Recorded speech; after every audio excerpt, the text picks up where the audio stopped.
এই নওগাঁ জেলা, জয়পুরহাট জেলা, দুটো জেলারই গণতন্ত্রের সংগ্রামে বিশাল একটি ঐতিহ্য আছে।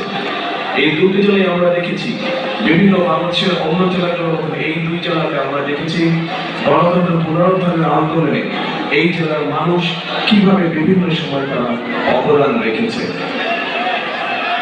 কাজেই আমি সকলকে আজকে এই বক্তব্য শুরুর আগে আমি তাদেরকে সংগ্রামী শুভেচ্ছা এবং অভিনন্দন জানাই।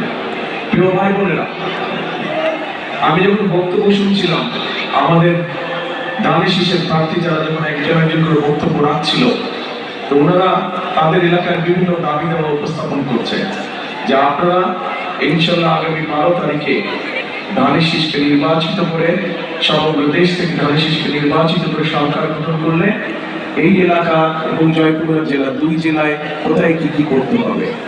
আমি বসে বসে চিন্তা করছিলাম, আমি তো এই দেশে 17 বছর থাকতে পারিনি, তাহলে এই দেশে আমার দেখা সম্ভব হয়, কিন্তু আপনারা তো ছিলেন, তাহলে গত 17 বছর হলোটা কি দেশে? এত যদি দাবি দেওয়া হয়ে থাকে তো হলোটা কি এলাকা? কিছু নেই। কেন কিছু হয়নি? কেন কিছু হয়নি? কারণ এই যে আপনারা যে 12 তারিখে ভোট দিবেন, ভোট দিয়ে আপনারা আপনাদের প্রতিনিধিকে নির্বাচিত করবেন, যেই প্রতিনিধির মাধ্যমে আপনারা আপনাদের এলাকার সমস্যাগুলো সমাধান করবেন।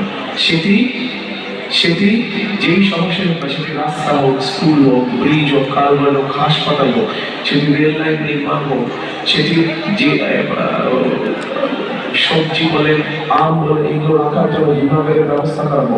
অর্থাৎ যারা এলাকার মানুষের বিশেষ সব মানুষের বিভিন্ন সমস্যাগুলো দেখবে, তাই তো এরকম মানুষকে আপনারা চান, তাই না? দেখভাল করবেন। সেই জন্যই আমরা দেখে শুনে বুঝে আমরা জয়পুরহাট থেকে 2 জন এবং নওগাঁ থেকে আমাদের দলের 6 জনকে আমরা নির্বাচন করেছি, যাদেরকে এবার আমরা ধানের শীর্ষে তুলে দিয়েছি। আশা করি আপনি একটু সামনে আসেন। 6 জনের 8 জন, 2 জনের 8 জন শুধু প্রার্থীরা, অনলি প্রার্থীরা।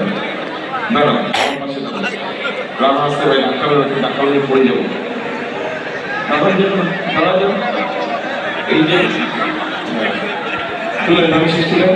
এই 8 ব্যক্তিকে আপনাদের সামনে আমরা দিয়েছি। এই 8 ব্যক্তিকে আপনারা 12 তারিখে নির্বাচন করবেন। 12 তারিখ পর্যন্ত আপনারা এদের সাথে থাকবেন।